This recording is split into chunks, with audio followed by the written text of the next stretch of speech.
Hello. We are going to learn about Mary Magdalene today.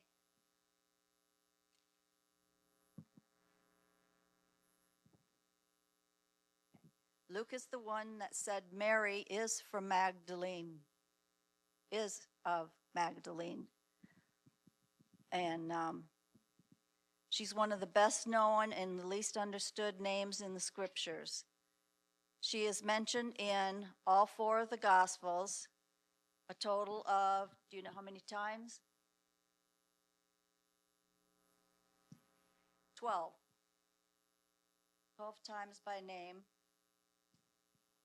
And she has the eternal distinction of being the first person whom Christ revealed himself to after the resurrection. That's what we're going to study, learning how she gets there.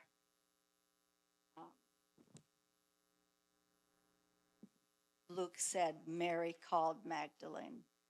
Do you know where Mary came from? Just about.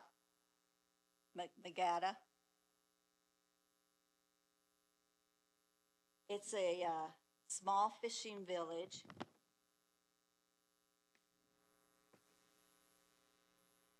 On the northwest shore of the Sea of Galilee in Judea, Rome, 2 or 3 miles north of Tiberias, 5.5 miles south and west of Capernaum. On the north shore of the lake was Peter's home.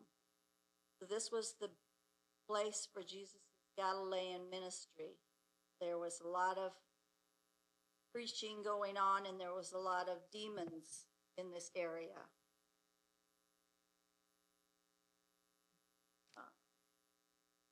I was going to give you the 12 places that Mary Magdalene is in the Gospels. In Matthew 27, verse 61, verse 56, chapter 28, verse 1, the book of Mark, chapter 15, verse 47, verse 40, 16, verse 1, and verse 9.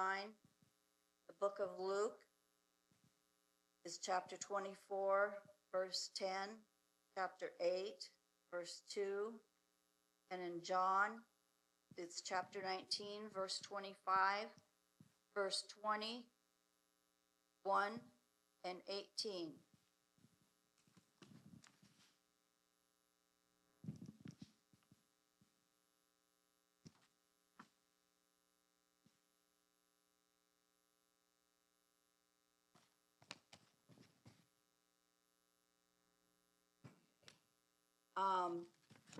How Mary and Jesus met was Mary was filled with demons. 7 demons was the total number. And did she find Jesus or did Jesus find her? It says in the Bible that Jesus saw her, and you could only imagine at what he's looking at, seeing her with 7 demons. Quite a while it appeared. Can anybody think of some things that might have been wrong with her being possessed by all those demons? Like, we know she's probably bruised and beaten and cut up, and she's probably really depressed, anxiety, loneliness, shame, helplessness, perpetually restless. She was a tortured, morose soul, and they can also be blinded and deaf, have seizures, just a whole bunch of things that could go on with her.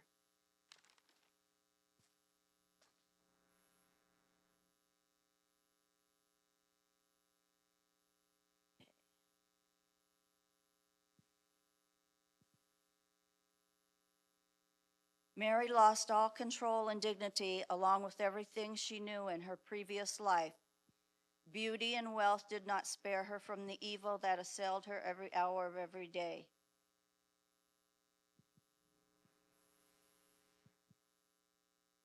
You can only speculate what it was like at the moment that Jesus looked upon Mary and saw her state of desperation.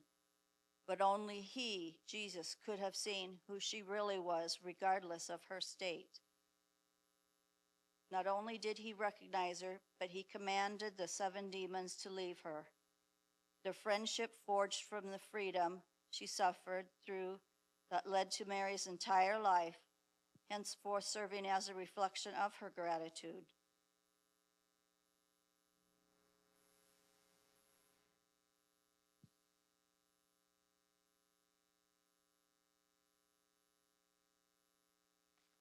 Then if we turn into John,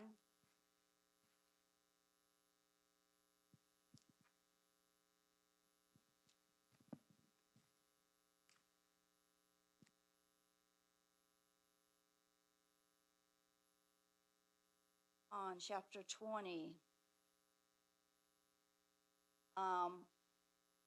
not to make light of it, but we're going to kind of skip over some of the things that happened to Jesus. We all know he was tortured and she was there with Mary, Jesus' mother, and at the crucifixion, there was Joanna and another Mary, Mary Clopas, with them. And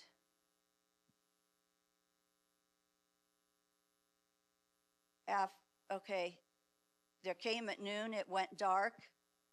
So in 3 hours, what happened that made that darkness leave? Curtain was torn all the way through, and there was a major earthquake that moved the boulder out of the way of the tomb.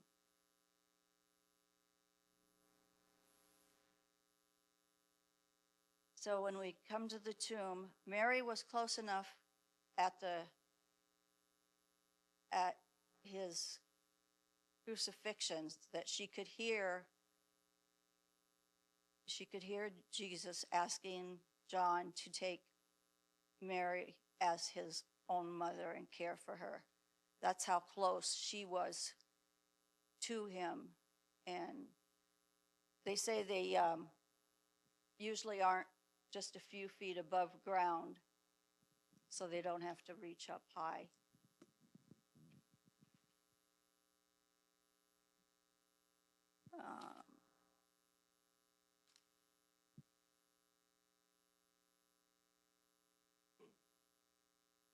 We're going to read in John 20, starting with verse 11. Now Mary stood outside the tomb crying. As she wept, she bent over to look into the tomb and saw 2 angels in white seated where Jesus' body had been, one at the head and the other at the foot. They asked her, "Woman, why are you crying?" "They have taken my Lord away," she said, "and I don't know where they have put him." At this, she turned around and saw Jesus standing there, but she did not realize that it was Jesus. He asked her, "Woman, why are you crying? Who is it you are looking for?" And thinking he was the gardener, she said, "Sir, if you have carried him away, tell me where you have put him, and I will get him." And Jesus said to her, just one word. This is known as the sheep, the lost sheep, I believe is what he said, "Mary." And she turned toward him and she cried out in Aramaic, "Rabboni." Rabboni, which means, anybody know? Teacher. Yes, good.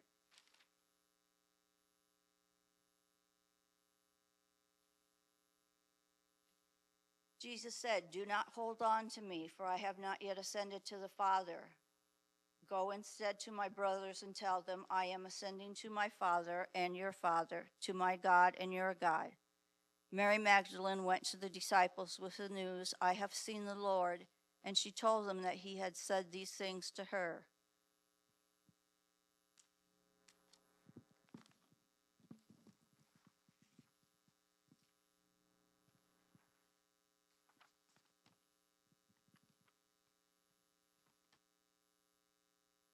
My sheep is what they call it.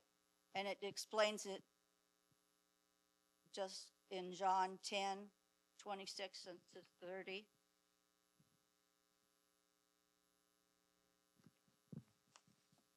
Now I have a couple of questions for you.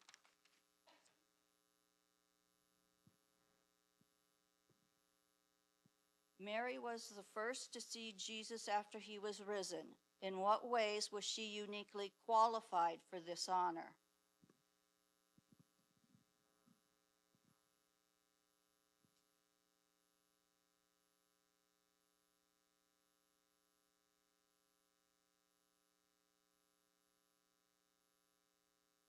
Yep. Mm-hmm. Yep.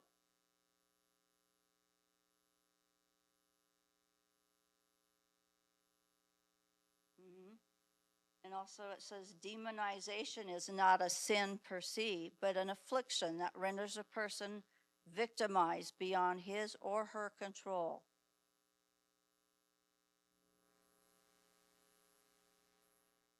Okay, what was unique about Mary's actions during the crucifixion and resurrection of Jesus? Mm-hmm.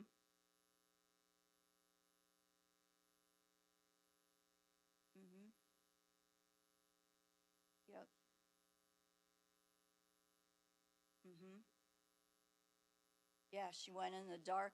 It wasn't even light out yet when she went back. Very good.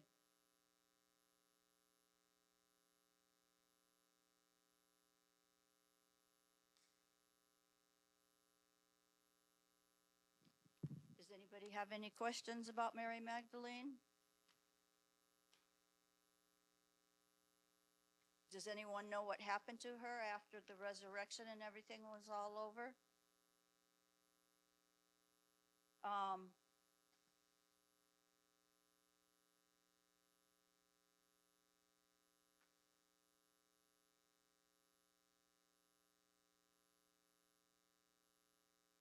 right. Yeah, Mary was the most popular Jewish woman's name. So there's lots of Marys. Mhm.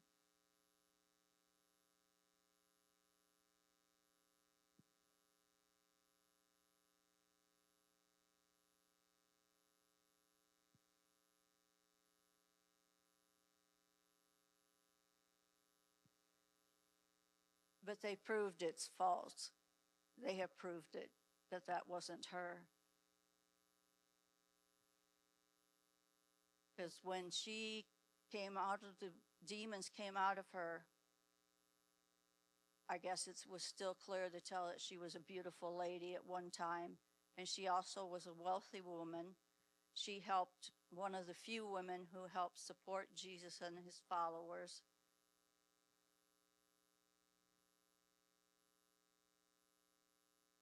And one thing is certain that Mary Magdalene held a special place in the story of Christianity and was placed there by God. Through her eyes, we learn more about who Jesus was.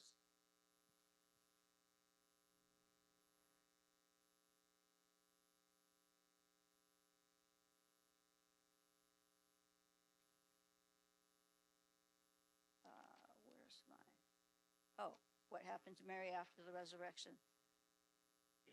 I have from the Bible Exposition Commentary by Warren Wiersbe, page 199. He is the object of their faith. He is reporting on Luke 8. One of the major themes in Luke 8 is how to get faith and use it in the everyday experiences of life. In the first section, Jesus laid the foundation by teaching his disciples that faith comes through receiving the word of God into an understanding heart. Jesus revealed his love by what he said and what he did. So what it looked like was that Mary Magdalene went with Mary, Jesus' mother, and John to Ephesus and was there for a while. And then she was in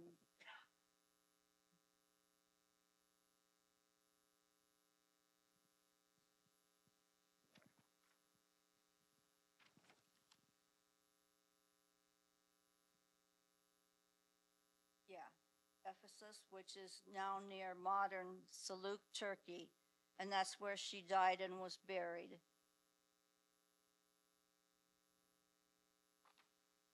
But I don't have any more specifics than that. That's just what I think. Well, if there's no other questions, thank you all for coming.